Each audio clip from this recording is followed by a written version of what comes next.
What up, gang? Papa Keith and this thing. It's Entrepreneur Monday, of course, where we allow people to talk about their entrepreneurial spirit, some really cool stuff they got going on. My very special guest, introduce yourself. Hey, my name is Taha Abbasi. I am the Chief Technology Officer at Tryp Rides, and I'm excited to be here, guys. That's what's up. Follow us right now on Instagram Live and on Facebook Live. Search Papa Keith, PAPA_KEITH. You can join the conversation. What are we talking about today? We are talking about how rideshare needs to be fair for drivers and riders, and we're going to talk a lot about that today. Oh, so all you Uber drivers, Lyft drivers, pay attention. Log on right now for all the deets on that, and we'll be back. All right, coming up, got Sweetie, My Type, No Guidance, Chris Brown, and Drake. And right now, I'm with the gang.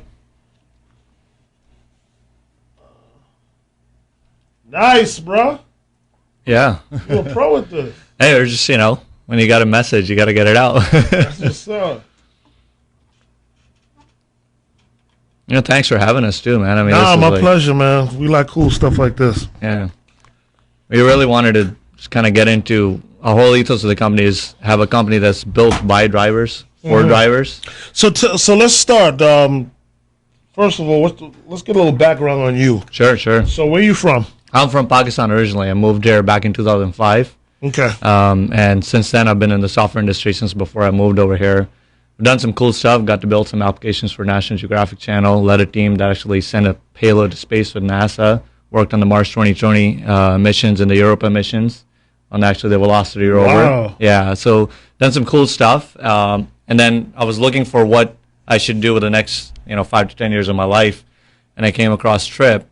And I'm always a believer that you can't really build something until you've experienced the problems from the user's shoes. So I actually went out and drove 2.5 months full time. So you became like an Uber driver for a little bit. Exactly. That's what's up. And learned a lot about the problems and came on board. And when you got that little ass check, huh? Yeah, exactly. It is you get a shock when you realize some of the problems that are out there and how. No, trust me. I without even knowing, I know because I have a couple restaurants, right? And one of the concepts has Uber Eats, but it's like I signed up for a partner that didn't help me with anything else, right? They just have a high percentage of my, income, and then you get sold on like how you wouldn't be getting this business without them, right? And all these different things, but it's just tough because once you get started, it's like taking your hand out that lion's mouth. It's like coming from a position of almost leverage is where they come from, rather than a position of partnership. You said it perfectly. Right, and our whole ethos, airports are upset too. So we go to airports and we say,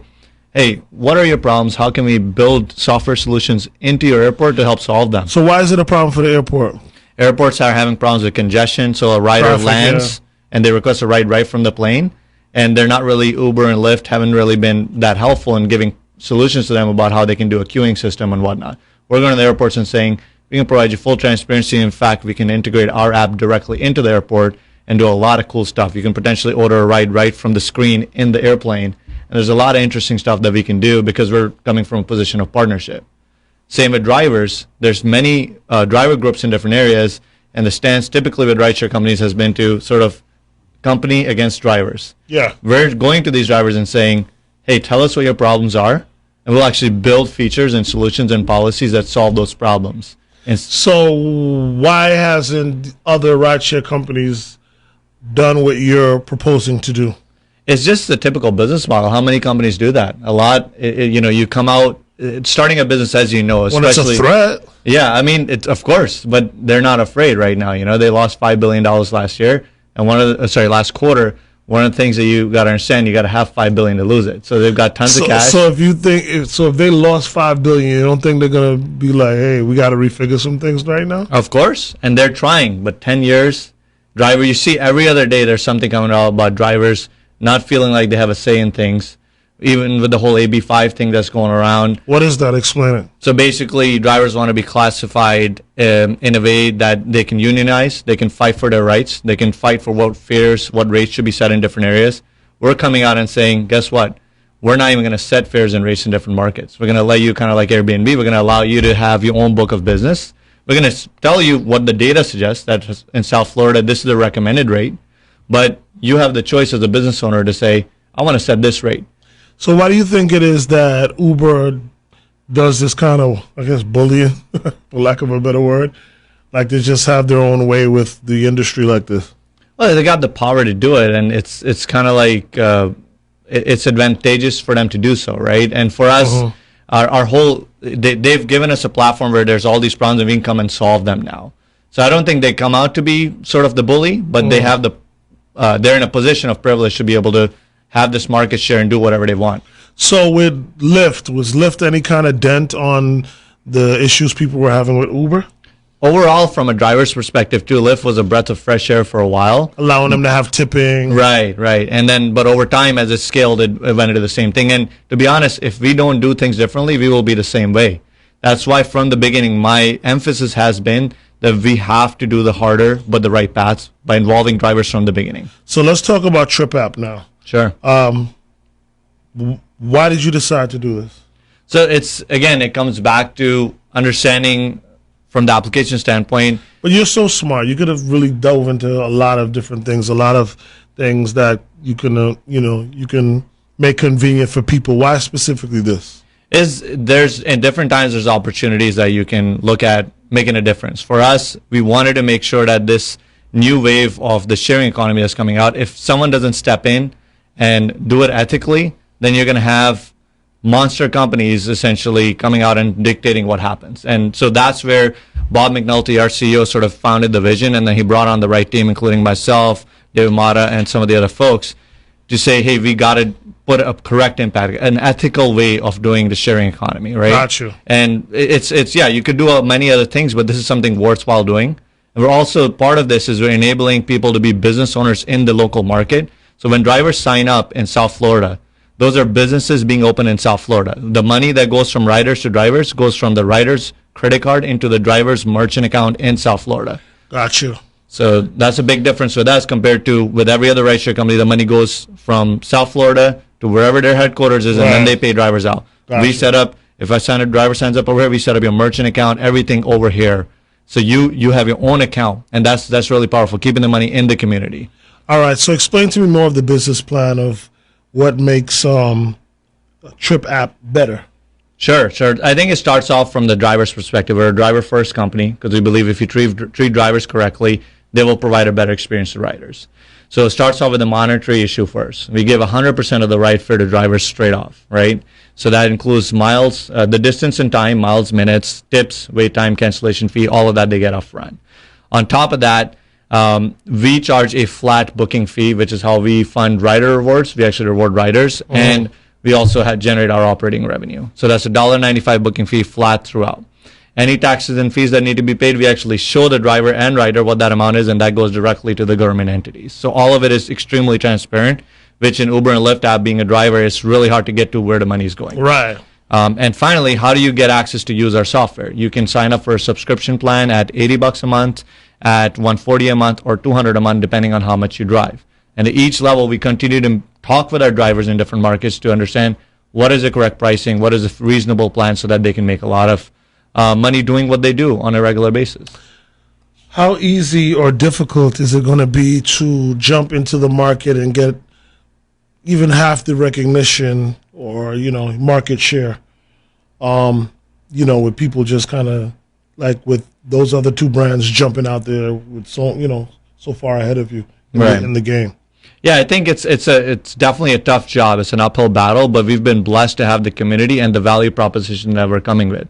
If you've got a problem, there's two ways you can solve a problem. You can either come with a vitamin that makes people feel nice, it's a nice to have, or you can come with a painkiller. There's a lot of pain out there, and we believe our problem is a painkiller, which is why when I came on board on 1st of March, we had 24,000 users. Gotcha. By end of June, we had about 65,000. Today, we have over 87,000, adding about 600 a day. Wow. And this is without any ad spend right now. So wow. We're definitely gaining traction just from a perspective of doing the right thing. And we're going to continue to do the right thing, and hopefully that's what gets us the market share. Wow. Okay. So you seem like very focused and determined and everything to make sure that this is out there and getting its fair market share as well, and putting a dent into some ride-sharing services that are not doing right by the drivers. Yeah, we're going to stay committed, man, to doing the right thing by the drivers, because there's just, it's one thing to talk the talk, And we're open about admitting our mistakes. If you see some of the YouTube interviews I've done too, we've made some mistakes. But it's very rare a company comes out and says, guess what, we're listening to you. And we're understanding the concerns that you're saying, our users, right, our drivers, and then we're going to go make a change. So I'm very open as the Chief Technology Officer of the company, the entire leadership, the management team. I still drive. There's a requirement in our company for you to go out and drive on a regular basis. You can know the experience there. Exactly. Got you. So is the service up and running right now here in South Florida? So in Florida, we are doing event-based rides right now. We launched on 18th of March with event-based rides. So what that means is at different events, we're actually giving away free rides with a coupon. Again, to make sure that our drivers, when they come on board, right now we're not charging anybody a subscription fee because we want to make sure we have 24/7 demand before drivers have to pay anything. Again, doing right by drivers. We have a subscription plan, right, but you don't pay anything until you can make enough money to pay for it, basically. So event-based rides are happening right now. We announce it all the time on our Facebook pages and our email lists, and we can also send you some information about that if you like to share with your audience. Please do. How many drivers do you have now, and how many do you project over the next 6 months to a year? So we've already had over 1,200 drivers come on board in just South Florida. Most of them, about 400 of them, have gone through our background check process, ready to drive. And we expect by end of October to be at 5,000, and end of November to be at 10,000, and December to be at 20,000 drivers on board in just the entire Florida market and some of the other markets that we're going to open at that time in parallel as well. How do you plan to market for these drivers to know that you're around, what you're doing, and to get connected? Well, we have a phenomenal referral program where we actually incentivize drivers to share the app with other drivers because there's a way to make their subscription free. Kind of like what Dropbox did. You know, if you share it a few times, you get free months of Dropbox plans. So we're doing the same thing. If you share it with a certain amount of drivers, you actually don't have to pay your subscription fee. For the riders, it's actually a really powerful plan where we have a referral program for them too. If you share an app with a rider, anytime they take a ride, you get 40 cents. Anytime you take a ride yourself, you get 10 cents in rewards. So that's a really powerful program. If you just have 10 friends that you shared it with, for example, that go to work every day, 5 days a week, you get $160 a month in ride rewards. So super powerful. So is there a special reason why you guys decided to spell Tryp that way? Yeah, I think it's just primarily what's available. It comes down in business, and it's putting a cool spin on it. Again, it brings up questions like this, which starts a conversation. Right. I mean, well, the other company did something, kind of similar. Lyft did something exactly similar, yeah. So, but when you look at it as like try, maybe you're gonna do a play off of the word try. Right. When you launch this and stuff like that, that'll probably make sense. Yeah. Try harder, try to be better, and that's our whole ethos. As we continue, this is our motto: is every day we try to be better, right? Because we're not perfect and we're not going to be. But we're open to admitting our mistakes. We're open to adjusting our policies and procedures because we want to have drivers part of that decision-making process no matter where we go. That's what's up. So it sounds major, like even the stuff you were talking about earlier with the airport and that integration and working as partners with different agencies and the drivers and stuff like that. I think that's the direction that people really want to get into, and it was a good fit also for the show because it's Urbanpreneur Monday, so we, try to speak to entrepreneurs and to people who are looking to become entrepreneurs, and this kind of goes in that direction. So, what does it mean to be a better entrepreneur? What does it mean to now, to make a better choice in your, in your entrepreneurial spirit? Exactly. So, this is good stuff, good information, man. Thank you so much. No, absolutely. Yeah, is the app available for download now? Yep, you can actually go to the App Store, search for Tryp Rides. You can download the Rider app. Spell it out for my audience. TRYP space RIDES. You can download the Rider app or the Driver app from both the Apple App Store or the Google Play Store. You can also go to TRYP RIDES TrypRides.com and get all the information over there as well. Where are you based out of? We're based out of Las Vegas, Nevada, but obviously being a national company, so we're launching in South Florida. We're going to go to Orlando next, then New Orleans, Atlanta, and some exciting announcements coming up about a few special markets soon as well. All right, well, listen, we're excited for you, and we're going to pay attention and watch it grow. Yeah, absolutely. For real. So it's Tryp Rides. Tryp Rides. Tryp Rides. All right, got you. That's cool. Are you going to be favorable for Teslas and all those other vehicles in terms of, because I remember a lot of them didn't start off, you couldn't use a Tesla. Right. Yeah. And now they switched it now. So our regulations are we position ourselves